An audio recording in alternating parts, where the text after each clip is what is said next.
Hello and welcome. I am your host, the best podcast host in the universe, Steve Cully. I'd like to thank our sponsors at Procyon Partners. Procyon, one of the top 50 fastest growing companies in the nation. They specialize in employee benefits, wealth management, and retirement planning. President Sean Rabinowitz, proud supporter of our podcast network and everything we do. Green Street Trust International, owned and operated by Rennell Jump and UConn legendary men's basketball player Jake Voskuhl. They specialize in tax plans for businesses large or small. They will save you money or get you a big fat return on your taxes. To schedule your free strategic tax planning session today, go to www.greenstreettrust.com. Pete Finch and the Finch Law Firm is located in Bridgeport, Connecticut. If you've suffered any type of personal injury, slip and fall, car accident, your mother-in-law ran you over with her car, your wife got angry one night and decided to stab you, the Finch Firm is for you. Pete has won legal battles all across the state of Connecticut. He will go to war to get every dollar you deserve in compensation. You just have to remember, in a pinch, call Finch or go to his website, thefinchfirm.com. Dynamic Human Performance is owned and operated by UConn legendary running back Andre Dixon. He trains boys and girls of all ages, all sports. He has a boot camp program 7 days a week, 6 a.m. You want to get in shape, you go to Andre. He has an athletic development program where he trains boys and girls in the sport of their choice from the ground up, helps them reach their full potential, be the best they can possibly be. Andre has sent boys and girls to college on scholarship for all different types of sports. To work with the best, he has a 5,000 square foot state-of-the-art facility in Hartford, Connecticut. Go to www.dynamichumanperformance.com. All right, and we are here for Inspire Synergy, the CEO and real estate mogul of the House of Changes, Mr. Razul Wallace. Razul, great to see you. Great to see you. Can you say that it's great to see us? I can't hear you. See if you can get your sound better. And we have a very special guest, Mr. Marcus Sligh, who is the house manager of the House of Changes. Marcus, great to see you as well. Always good to be seen, Cully. Yeah, and you know we've talked a lot about. Wait, can you hear me? I got you now. It is always a pleasure to see you, Cully. Yeah, that's what I want to hear. I want my ass kicked all the time. So, you know, Marcus, we've talked about you on a few episodes. I apologize. It's been behind your back. But we wanted, there have been several questions about your origin story, how you got involved with the House of Changes. Yeah, I mean, listen, it was not asked by me. It was asked by one of our viewers. We had close to our highest viewership last week. We have 35,000 viewers just on YouTube alone. So that is a big number for us. Okay. And you know, people were interested. And you know, we talk a lot about you and how much you bring to the table and do for the men in the house. So people had asked kind of your origin story, how you got involved with Razul and the House of Changes. Okay, well, I'm gonna try to be as brief as I can be. I paid attention to the signs first and foremost. You know, as I'm driving right now, and then of course, you know, if you drive a lot, you read the signs. So I was just coming out of incarceration in the state of Tennessee, which is where I'm from. Right. And I ended up in a situation to where the treatment manager from the prison where I was housed, he wanted to develop a nonprofit with me. We did great work at Trousdale Correctional Facility Oh, that's in great. Hartsville, Tennessee. We did great work. We got great press, got great results for the men. You know, I saw some men completely turn their lives around. And this treatment manager, he saw what I was doing and he said to himself, man, I can build something with this man. And of course, he was very supportive in my release. He actually had me placed in a sober living home in Nashville, Tennessee. But Oh, okay. yeah, things took a turn for the worse on his behalf, and he was basically called away from duty, which was our duty, and I was left facing the decision of what to do with my life. Now that the nonprofit seemed like it wasn't going to happen, so I reached out to a friend of mine that basically took me in. They took me in to give me a couple of weeks to maybe figure something out for myself. What was going to be my next step, which led me to another mutual friend of me and Mr. Wallace's, who presented the opportunity to come to Connecticut to be a part of House of Changes. Right. So it was basically me taking a leap of faith, you know. Yeah, and that's what you have to do. And I mean, it's been great ever since. You know, it's history in the making, as they say. So I met Mr. Wallace, and you know, the brother was good. What can I say? You know, and there's let me share this part with you real quick. So I have an Islamic background. Now, Mr. Wallace clearly has an Islamic name of origin, Razul. So when our mutual friend told me his name, his full name, I took that as a sign from Almighty God himself that I was going the right direction. You follow me? Yeah. So it's a real case of divine intervention on my behalf. And you know, as I said initially, I followed the signs. And I believe my dear brother, Mr. Wallace, he was the sign that I needed to know that I was going the right direction. And that is great to hear. That is great to hear. For sure. And Razul, when you met with Marcus, how would you say that you guys developed the core mission of the House of Changes? Well, how do we develop the core mission? I think the mission statement was created by the time we got together.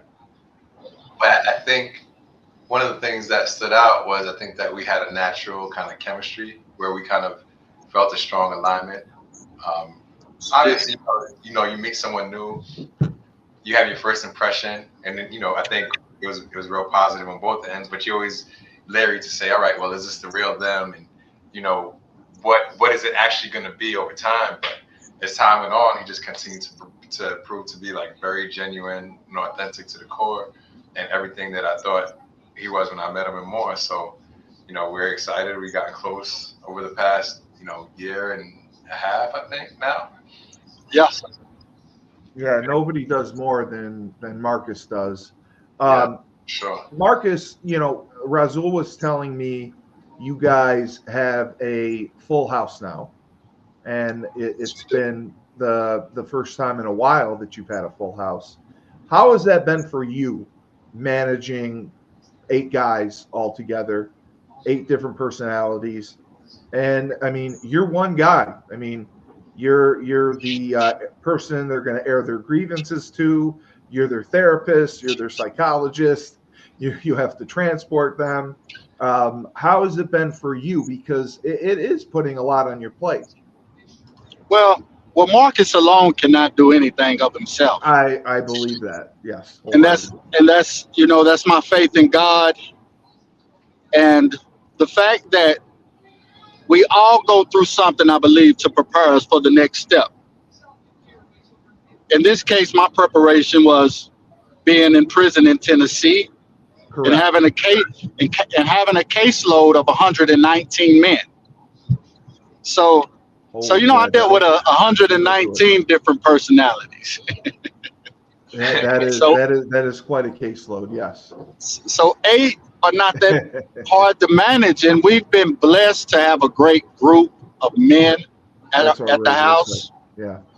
And part of that is having those strong-minded men in the house, to where, hey, look at me, I just took a vacation for a week. Yeah. You were able to do that. That's huge. And the men are at home doing everything that we require of them. And they give me follow-up text messages. They check in periodically with me, let me know what we may need to discuss when I get back. But even right now, my men are holding it down.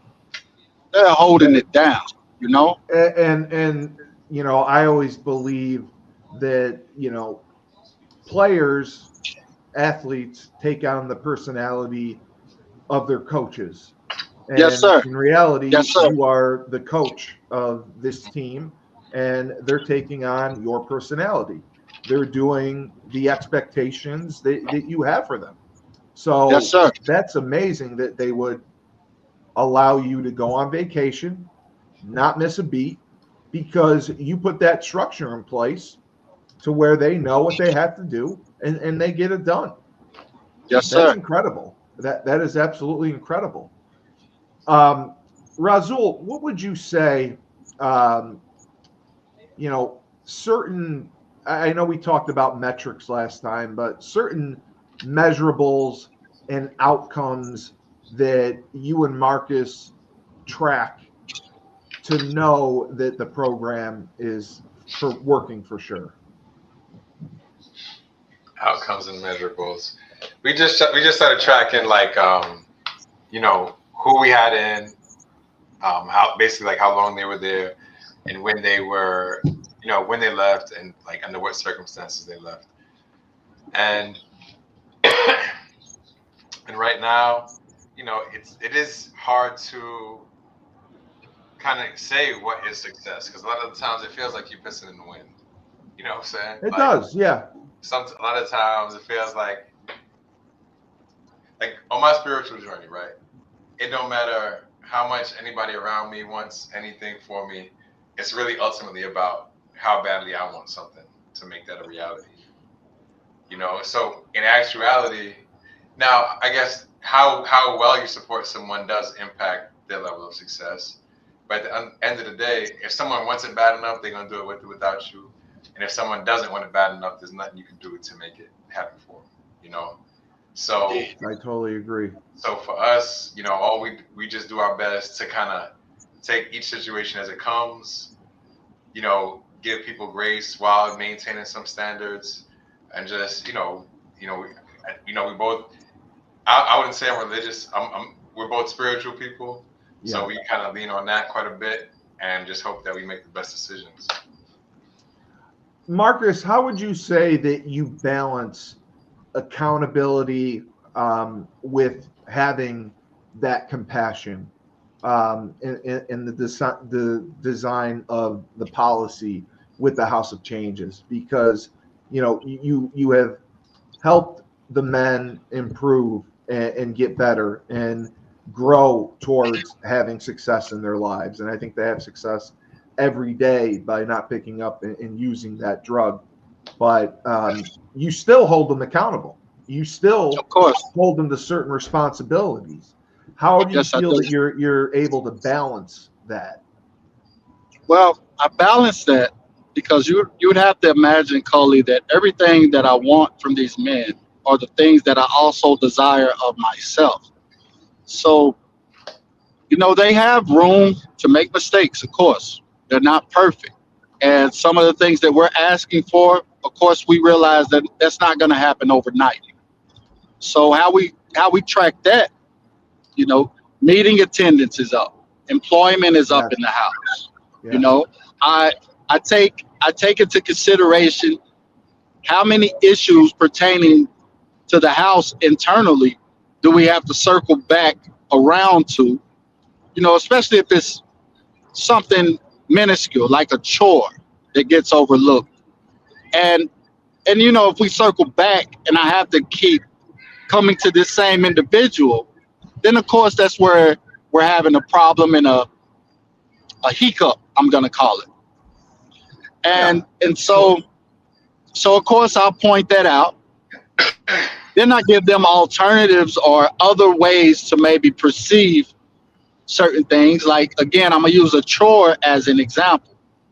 So my thinking is if you get off late at night from work, and of course you probably want to run, grab your bite to eat, take your shower and go to bed, maybe you would want to start maybe doing your chore before you go to work. So it could be something that's simple. Yeah. And I communicate that to the men just to see if we can have an understanding, and hopefully it doesn't come off in a way to where I'm micromanaging anybody. Which I don't think you do. Because I don't think. yeah, you I do. give them room to make mistakes. You know they're grown adults. I even pick up the slack because I believe in that as well. Hey, if you're falling short in the area and I can cover you down, that's what I'll do. But Right. let's keep in mind, you signed a agreement with us. You did. So if you're not upholding that agreement, you have to be mindful of there's consequences that will follow.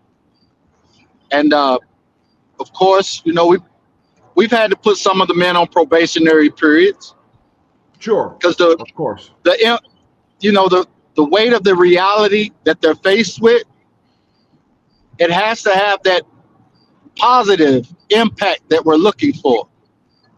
It has to have that impact to where, hey, I have to do right, not only for myself, but for to be in compliance with the guidelines and expectations, because I don't have anywhere to go. No. This is. And sometimes that's just the sad reality of it. Yeah. And believe it or not, that applies to me as well. Right. If I don't do what I'm supposed or what I'm required to do, then of course there's consequences I'm going to have to face for that. 100%. 100%. Razul, we talked about certain grants and everything that we can look into that will self-pay for the men in the house for the beds that you fill that we're going to get into. The donation aspect of it, has that been promoted at all, to try to get donations? Is there a certain amount that you look into and try to push and try to get every week? If you get a certain amount each week. We haven't pushed donations a lot.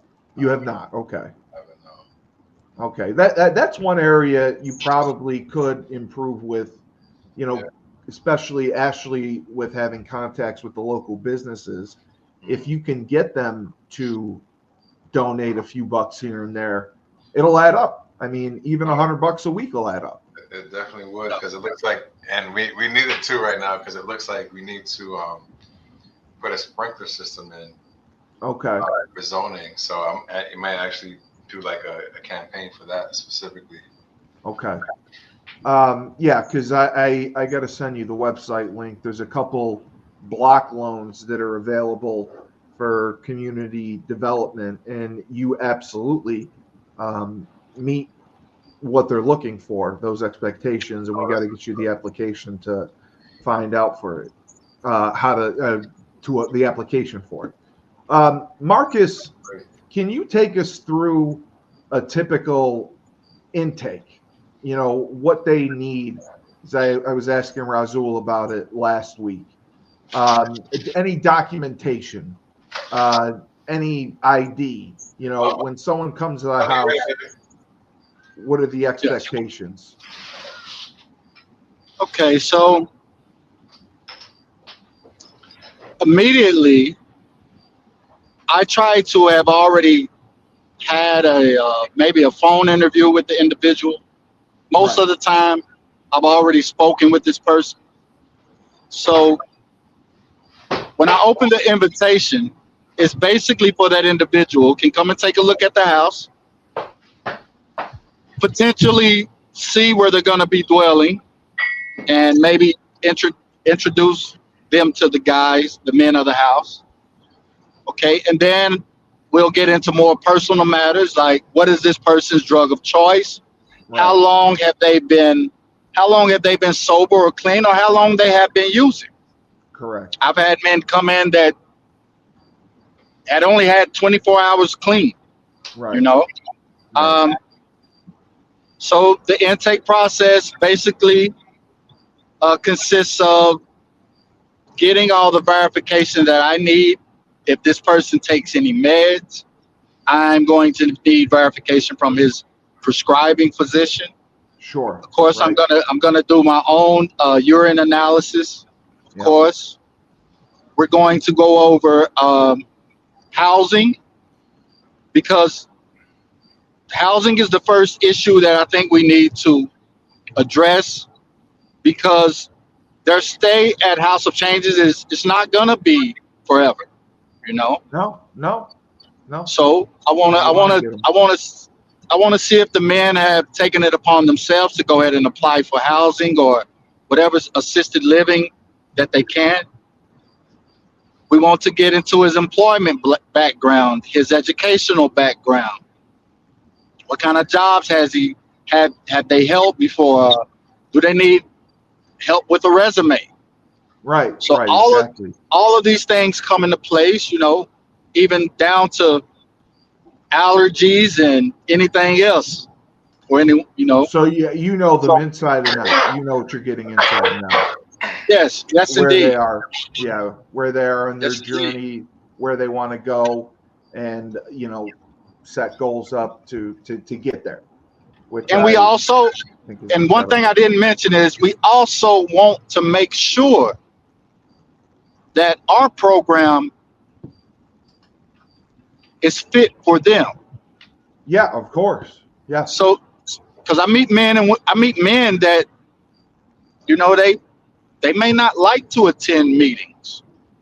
They may not like to have a sponsor. Right. So I tried to understand if they're going to be a good fit for our program. And we have a mix. As of right now, at capacity, we have a mix of different men that don't fit the same mold. Correct. So, and we really are meeting these individuals where they are. Which is good. You're meeting them where they are, and you're trying to advance them and make them improve and help them get better. And what's even better, Cully, they're stabilized. They are. That's huge. That's huge that they're stabilized, and that's something that you don't have to worry about. And it's a situation where you can leave for a week and know that you're going to come back and the house isn't going to be in ruin. I think that's a tremendous accomplishment in itself. Yes, sir. Razul, you know, we've talked about this. If you had the ability to hire more to be a part of this staff, where would you like to get another person in? Someone in the house, someone working, you know, as a case manager, someone working to help them, you know, with jobs, someone working, you know, mental health, running groups, different things like that. I mean, I think you want those things as soon as possible. It's just that you're kind of limited by the budget. Right. But the more if you had one most important that would make the most difference, you think? I would think the person that can drive revenue or bring dollars in, that can support. So it'd be fundraising and donations, donor support, fundraising support. Yeah, because then grants. That enables you to do everything else. No, I totally agree with you, and that's something that we will 100% get moving on, because it's there, and we'll get it. All right, let me play appreciate this. that. So if you could send that to me, if you could CC Ashley also, because Ashley, what she does, what she calls it's called a fractional program management. So she kind of comes in and has like a specific role with a specific outcome. Okay. And she's kind of, become a part of the team, family. We've gotten close. No, she is. And she's phenomenal. So I think that she's been giving us a lot more value than we've, been able to give her. But I think that she believes in what we're doing and long-term vision between. No, she does. She definitely does want to help, and I will. She's an extraordinary woman. Yes, she is. Let me say that. Yes, indeed. Let me play this, and we will finish right up. Finally, we have James Whitfield of Luther James Insurance. For the last 3 years, James has dedicated himself to the art of financial services. He specializes in life insurance and insurance policies. He will save you money, make you a boatload of money, and do so tax-free. He also specializes in retirement planning, because we know the stress that goes into thinking about retirement. How much am I going to need? For how long? Do we have enough? Because fear of the unknown is real. To contact James, go to www.lutherjamesinsurance.com. All right, Razul, quickly, one concrete way listeners can help the House of Changes this month. I mean, is it through a donation? Is it through hiring? I would say a donation. Donating. Okay. A donation. If we on can. The website. Yeah, I believe there's a link to donate on the website. There is. I put it in all the posts that I have up. Donating is the biggest thing we need, and sponsorship from the local businesses. Marcus, I mean, you've had a full house. You've been there now, obviously, a year. What would you say the biggest change that you've seen since you started to where you are now with the house? The biggest change I see, well, that's a hell of a question, Colin. That's why I'm the best podcast host in the universe. Yeah. So the biggest change, in my opinion, it would be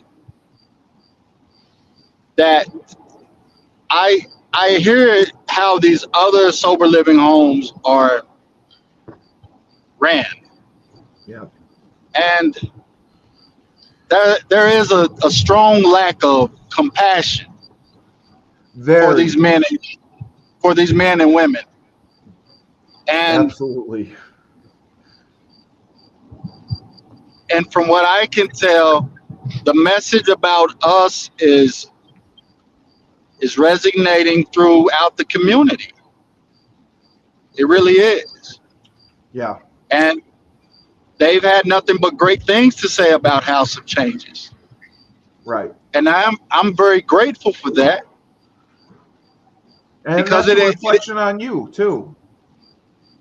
But it's encouraging enough for me to keep striving myself, to keep pushing forward and be the best version of myself that I can be, to continue to serve these men and women in that community. Yeah. Yeah. But And you've can I done can a I great job can of I that. also add to the question that you asked Razul Sure. pertaining to the listeners? Absolutely. The biggest challenge that these men and women are facing in recovery, homelessness, and mental health issues is the fact that when they make the changes that they're making, they expect the world to change right along with them. Yeah. And I believe we need to do more to cater to that transition on their behalf, because it's a cold reality. You know, they Very. feel like, what is the need of me making all these changes and then I can't get a job? Absolutely. What's the need of me making all these changes and then I get denied housing because I don't have a poor credit history or I have a criminal background? Yeah. You know, Absolutely. person that has served their time and they come home and they're looking for, hey, I've paid my debt to society and I'm not expecting anyone to just hand me anything. I just want a chance.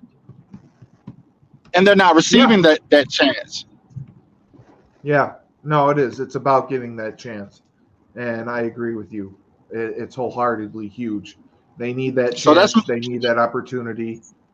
They need the ball so they can run with it. yes, And let's see what they can yes, do. indeed, yes, And indeed. and Pass and them and the ball, man. and they've proven that they can do it. They've proven that they can do it. I think you're in the best situation that you've been in. The biggest thing now, we got to get some funding in.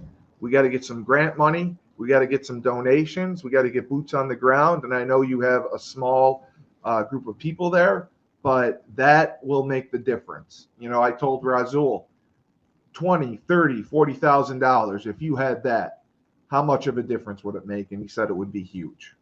Man, that So would make, man, that would, man, that would make a big difference. And that's what we're going to try to do. Hell, we may not never, if we had that amount, we may not ever look back. When I'm able to drive again and come out there, that's what I'm going to focus on.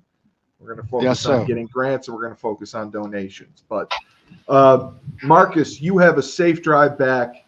Thank you so much for coming on. I wish we could talk more.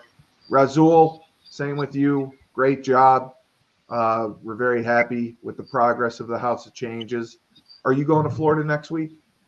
It's tomorrow. We're going to Florida tomorrow. You're going tomorrow. Okay. All right. Yeah. Well, have a safe trip. And just remember, when life gives you lemons, don't make lemonade. Take 2 oranges. Throw them right back at life.